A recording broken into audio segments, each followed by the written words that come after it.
अस्सलामुअलैकुम स्टूडेंट्स। आज जो हमारा टॉपिक है we are going to discuss the salt hydrolysis.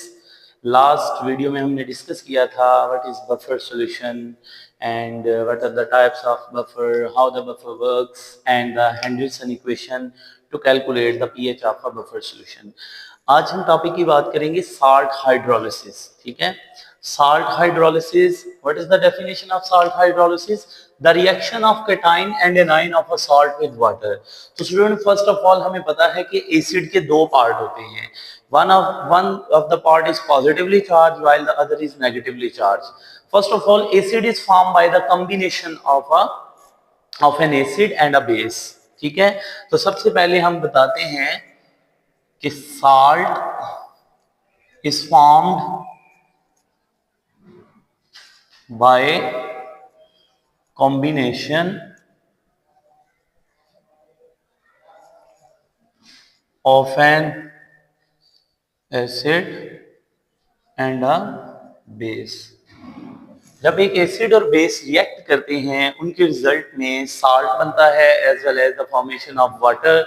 So this reaction is called neutralisation. ठीक है, उनमें हम एक एग्जांपल करते हैं how the salt is formed. For example you have a acid like HCl, it combined with the base like sodium hydroxide, it will produce the sodium chloride plus water.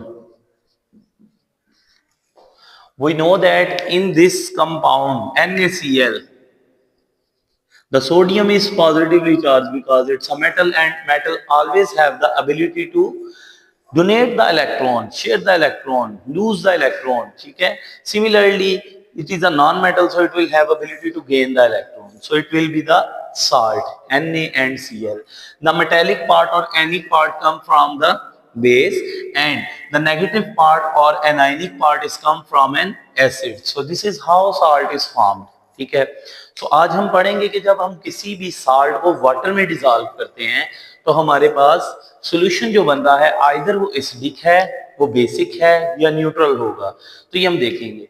First of all student हम बात करेंगे types of salt की। We have different types of salt. For example हमने अभी बात की salt is formed by the combination of an acid plus base, it will form salt and water. So first of all we will discuss the types of salt. So there are four different ways to form the salt. First of all, strong acid. Acid can be strong or weak. Strong acid plus strong base, इनसे भी salt बनेगा student. The second method will be, there will be four types of salt by their method of formation. Strong acid plus strong base. Second one, strong acid plus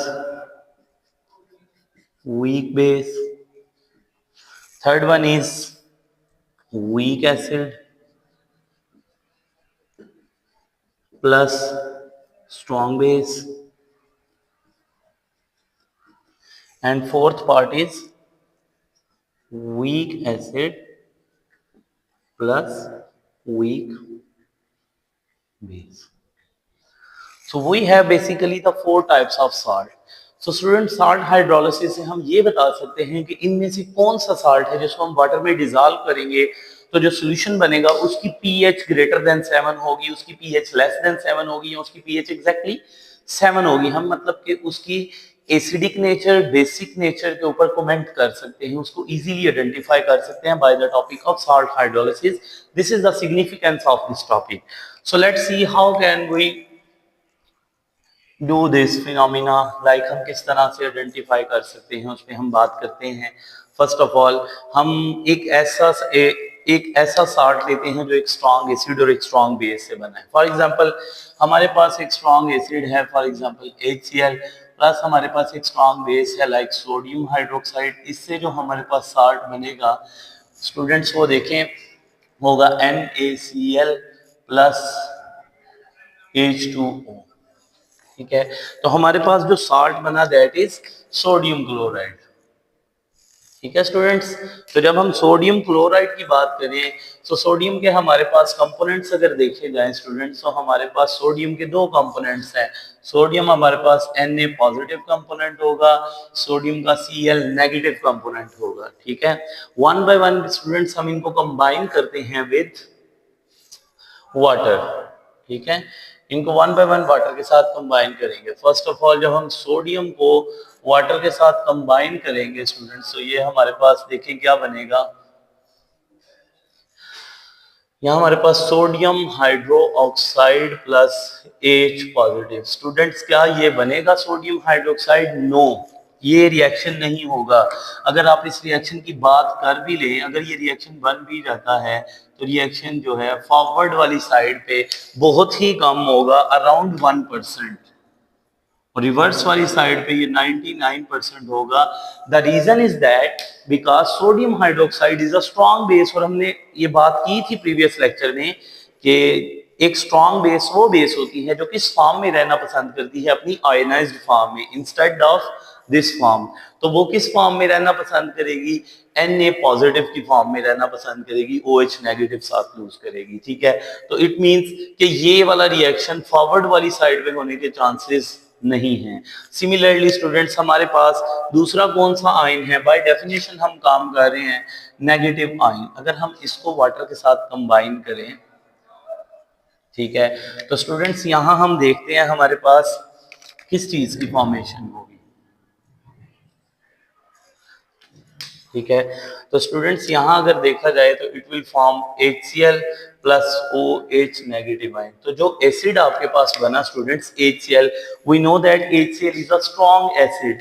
क्योंकि ये एक strong acid है तो similarly ये भी इस form में रहना पसंद नहीं करेगा, अपनी आयनाइज्ड फॉर्म में रहना पसंद करता है अगर सोल्यूशन में देखा जाए। तो इसके लिए भी सिमिलरली यहाँ पे रिएक्शन अगर 1% है तो बैक वे में ये 99% है, मतलब कि ये भी हाइड्रोलिसिस नहीं होगी। तो मेरा कहने का मतलब ये है कि जो strong acid plus strong base से बनने वाले साल्ट हैं वो हाइड्रोलाइज नहीं होंगे, उनकी हाइड्रोलिसिस होगी ही नहीं। ठीक है, उनका सोल्यूशन हमेशा क्या रहेगा? न्यूट्रल रहेगा, वो एसिड या बेस फॉर्मेशन में पार्टिसिपेट नहीं करेंगे। तो फर्स्ट ऑफ ऑल आपको ये बात क्लियर होगी कि ऐसे साल्ट्स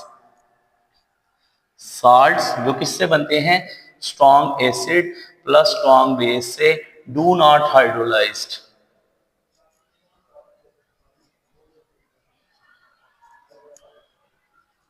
ये हाइड्रोलाइज नहीं होंगे। इट मींस इनके जो सोल्यूशन होंगे वो बेसिक होंगे। ठीक है, जैसे कि NaCl है हमारे पास। ठीक है स्टूडेंट्स, तो सिमिलरली अब हम सेकंड एग्जांपल की तरफ मूव करते हैं, strong acid plus weak base. ठीक है, इनकी हम हाइड्रोलिसिस, साल्ट हाइड्रोलिसिस इक्वेशन भी नहीं लिख सकते स्टूडेंट्स, वो आपकी बुक्स में लिखी होंगी।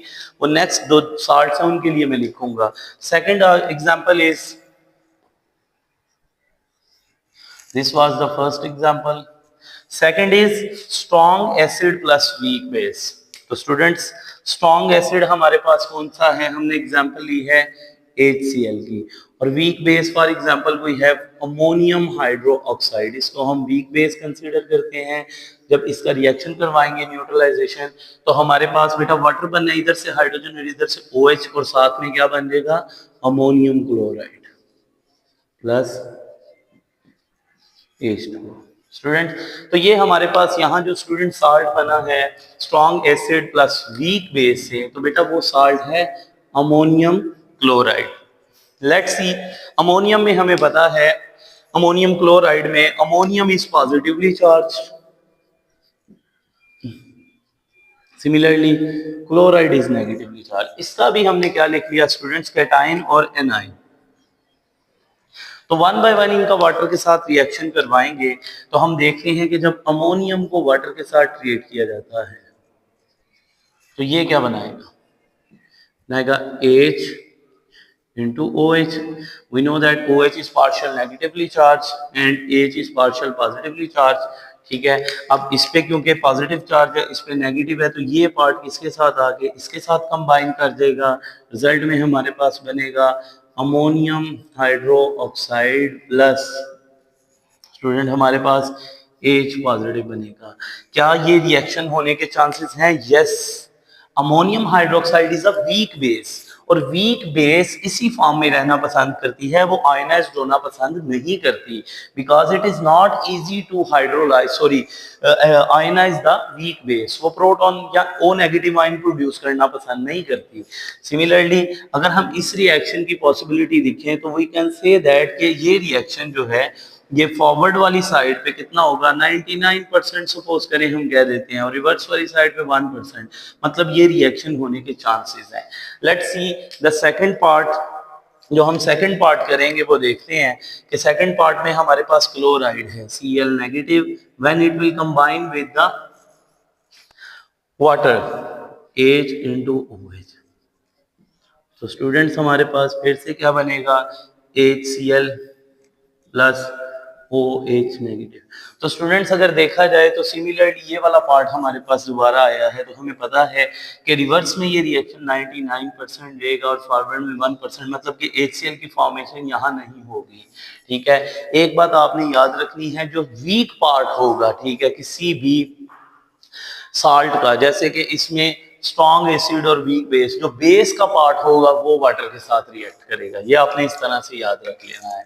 अगर इसकी आपको, जैसे आपकी बुक में हाइड्रोलिसिस इक्वेशन लिखी हुई है इसकी, वो हम लिखते हैं हाइड्रोलिसिस इक्वेशन इसकी।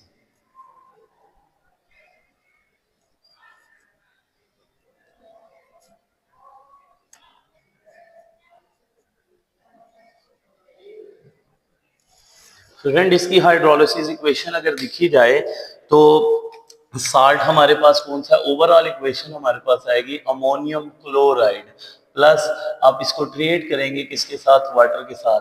इनमें से वीक पार्ट स्टूडेंट्स कौन सा है, ammonium. Ammonium will form with the, react करेगा और ये बना देगा अमोनियम हाइड्रो ऑक्साइड।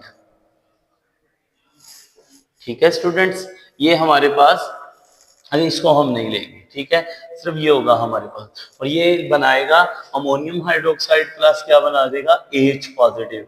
क्योंकि स्टूडेंट्स अगर इसकी हाइड्रोलिसिस इक्वेशन देखी जाए तो हमारे पास सॉल्यूशन में क्या चीज बन रही है, H पॉजिटिव आयन बन रही है। It is a weak base, और साथ में हमारे पास क्या बन रहे हैं, प्रोटॉन्स बन रहे हैं। जो सॉल्यूशन में प्रोटॉन्स एक्सेस भी होंगे तो हम कह सकते हैं कि हमारा सॉल्यूशन किस तरह का होगा स्टूडेंट्स, एसिडिक होगा। मतलब ऐसा साल्ट जो एक स्ट्रॉन्ग एसिड और एक वीक बेस से मिलके बने, उसका सॉल्यूशन, उसका स्ट्रॉन्ग पार्ट कौन सा है, एसिडिक। अगर एमसीक्यूज के लिए आप याद रखना चाहते हैं तो बिल्कुल जो पार्ट स्ट्रॉन्ग होगा सॉल्यूशन उस तरह का बनेगा, लाइक एसिडिक बनेगा, but it is the internal chemistry के जो होगा किस तरह से। ठीक है, तो ये कुछ इस तरह से आपके पास क्या बन जाएगा, एक वीक बेस प्लस प्रोटॉन्स आएंगे, सॉल्यूशंस में प्रोटॉन है तो solution will be acidic. Similarly हम बात करना चाहें तो हम थर्ड केस की भी बात कर सकते हैं, जब हमारे पास क्या होगा, एक वीक एसिड होगा और स्ट्रॉन्ग बेस होगा। वीक एसिड में स्टूडेंट्स आप मोस्टली कंसीडर कर लेते हैं एसिटिक एसिड को, प्लस स्ट्रॉन्ग हमारे पास कौन सी बेस है, सोडियम हाइड्रोक्साइड। स्टूडेंट्स इसके लिए जब भी आपने न्यूट्रलाइजेशन इक्वेशन लिखनी होती है, बेस से आपने OH और एसिड से H लेना होता है और इसका वाटर और रिमेनिंग पार्ट्स को आपने कंबाइन कर देना है। It will form CH3COONA plus क्या बन जाएगा आपके पास, वाटर। ठीक है स्टूडेंट्स, तो ये हमारे पास जो सॉल्ट बना है, it is formed by the combination of a weak acid plus strong base. ठीक है, अब इसके अगर दोनों कंपोनेंट्स हमारे पास देखे जाएं तो CH3COO students negative plus Na positive, ये दो पार्ट हैं इसके हमारे पास। अगर इन दोनों को हम 1 बाय 1 वाटर के साथ रिएक्ट करवाएं तो देखें CH3COO negative plus H into OH। यहाँ पे स्टूडेंट्स आपके पास CH3COOH प्लस OH नेगेटिव बनेगा। We know that it's a weak acid, तो ये रिएक्शन अगर देखा जाए तो ये फॉरवर्ड में कितने परसेंट रहेगा, डेफिनेटली 99% फॉरवर्ड में, रिवर्स में 1%, मतलब यही आपकी यहाँ पे हाइड्रोलिसिस इक्वेशन होगी। सोडियम का अगर हम लिखें बेटा इसका OH आके सोडियम के साथ कंबाइन करेगा और ये बन जाएगा sodium hydroxide. We know that कि sodium hydroxide is the strong base, तो ये रिएक्शन आपको पता है 99% कहाँ रहेगा, इस साइड पे ही रहेगा, इस साइड पे सिर्फ 1% है। तो बेसिकली हमारी इक्वेशन ऑफ हाइड्रोलिसिस कौन सी है, this one is the main equation of hydrolysis. और इसमें आप देखें तो OH नेगेटिव आयंस प्रोड्यूस हो रहे हैं, तो हम कह सकते हैं कि ये जो हमारा साल्ट बना है ये एक बेसिक साल्ट है, क्योंकि इसमें स्ट्रॉन्ग पार्ट कौन सा है, बेस का। आप ऐसे भी जज कर सकते हैं फॉर MCQs वगैरह, फिर शॉर्ट क्वेश्चन में प्रूफ आ जाए तो आप इसको इस तरह से प्रूफ भी कर सकते हैं, ठीक है। सिमिलरली ये जो हमारा साल्ट होगा ये एसिडिक साल्ट होगा, बिकॉज इसमें हमारा स्ट्रॉन्ग पार्ट कौन सा है, एसिड है। तो स्टूडेंट इस तरह से आप साल्ट हाइड्रोलिसिस में किसी भी साल्ट को जो है वो चेक कर सकते हैं, either it is acidic, basic और न्यूट्रल, ठीक है। ओके स्टूडेंट्स, एक लास्ट पार्ट हमारे पास रह गया है, that is weak acid plus weak base. Okay, इसको भी हम कर लेते हैं, weak acid plus weak base. Students हमारे पास वीक एसिड कौन सा है, लाइक हमारे पास हाइड्रोजन साइनाइड है, प्लस हमारे पास वीक बेस कौन सी आ जाती है, अमोनियम हाइड्रोक्साइड हम ले सकते हैं स्टूडेंट्स, ठीक है। तो इसमें जब आप न्यूट्रलाइजेशन इक्वेशन लिखेंगे, इसका हाइड्रोजन है, इसका OH, ये बनेगा ammonium cyanide NH4CN plus H2O, ठीक है स्टूडेंट। अब इसमें क्या होगी, इसमें दोनों ही हाइड्रोलिसिस हो जाएंगी, इसकी एक नहीं, इसकी दो हाइड्रोलिसिस इक्वेशंस लिखी जाएंगी। फॉर एग्जांपल इसमें अमोनियम को आप रिएक्ट करेंगे वाटर के साथ, तो it will form ammonium hydro oxide NH4OH plus H positive, ठीक है। सिमिलरली अगर देखा जाए तो CN नेगेटिव को आप वाटर के साथ रिएक्ट करवाएं तो it will form HCN plus OH negative. अगर देखा जाए तो फॉरवर्ड में ये भी रिएक्शन 99% और ये 1% रहेगा, ये भी 99% और ये 1% रहेगा। स्टूडेंट्स तो ये आप याद रखें, इसमें दोनों ही आपकी इक्वेशन ऑफ हाइड्रोलिसिस है, और ये सॉल्यूशन एसिडिक भी हो सकते हैं, बेसिक भी हो सकते हैं। अब अगर आपने दोनों ही वीक लिए हुए हैं, उनमें से जो ज्यादा वीक होगा वो सॉल्यूशन नहीं होगा, उनमें कंपैरेटिवली जो ज्यादा स्ट्रांग होगा सॉल्यूशन उस तरह का बनेगा। लाइक अगर अमोनियम हाइड्रोक्साइड और HCN में कंपैरिजन किया जाए तो फिर इन दोनों में जो भी पार्ट ज्यादा स्ट्रांग होगा वो बनेगा, ठीक है। हालांकि देखा जाए कंपैरेटिवली दोनों ही वीक हैं, ठीक है। तो इस चीज पे इसकी pH ग्रेटर देन 7 भी हो सकती है, लेस देन 7 भी हो सकती है, इसमें दोनों पॉसिबिलिटीज है। रिमेनिंग आपको मैंने पॉसिबिलिटीज बताई, ये हाइड्रोलाइज नहीं हो सकता, ठीक है स्टूडेंट्स। तो इस तरह आपकी बुक में इसकी नंबर ऑफ एग्जांपल्स गिवन है। आपको बोर्ड में क्वेश्चन कैसे पूछा जाता है, वो आपको कुछ साल्ट्स देगा और ऊपर लिखा होगा कैटेगराइज द फॉलोइंग साल्ट्स, ठीक है। यहाँ right which salt will have the pH greater than 7, less than 7 and equal to 7। तो आपने इस तरह से साल्ट्स की ब्रेकडाउन करनी है, उसकी हाइड्रोलिसिस करनी है, साल्ट को चेक करना है। यहाँ अगर MCQs में आ जाए तो आपने देखना है कि वो साल्ट किन दो एसिड्स और बेस से मिलकर बना हुआ है, ठीक है। उसको वाटर के साथ रिएक्ट करवाएंगे, आपको एसिड और बेस पता चल जाएंगे, जो स्ट्रॉन्ग पार्ट होगा वही आपका साल्ट का सोल्यूशन होगा। अगर वो एसिडिक है तो pH will be less than 7, अगर वो बेसिक है तो pH will be greater than 7, ठीक है स्टूडेंट्स। ये हमारा आज का टॉपिक था। हाँ, एक इसमें इंपॉर्टेंट चीज ये है कि अगर इसमें पूछा जाए तो ना तो इसमें कैटाइन हाइड्रोलाइज होगा ना ही एनाइन हाइड्रोलाइज होगा। अगर इसमें देखा जाए इसमें एनाइन हाइड्रोलाइज नहीं होगा, कैटाइन होगा। कब? जब आप एक स्ट्रॉन्ग एसिड और एक वीक बेस लेंगे। जब स्टूडेंट केस नंबर 3, जब आपने एक वीक एसिड और एक स्ट्रॉन्ग बेस लिया, ठीक है, तो उस केस के अंदर अगर देखा जाए तो आपका एनाइन हाइड्रोलाइज होगा, कैटाइन हाइड्रोलाइज नहीं होगा। और इस केस में आपके दोनों ही पार्ट हाइड्रोलाइज हो जाएंगे, अमोनियम भी हो जाएगा और साइनाइड भी हो जाएगा। तो ये भी MCQs आपसे पूछ सकता है कि कौन सा पार्ट हाइड्रोलाइज होता है किस केस के अंदर, ठीक है। तो ये भी आपने याद रखना है।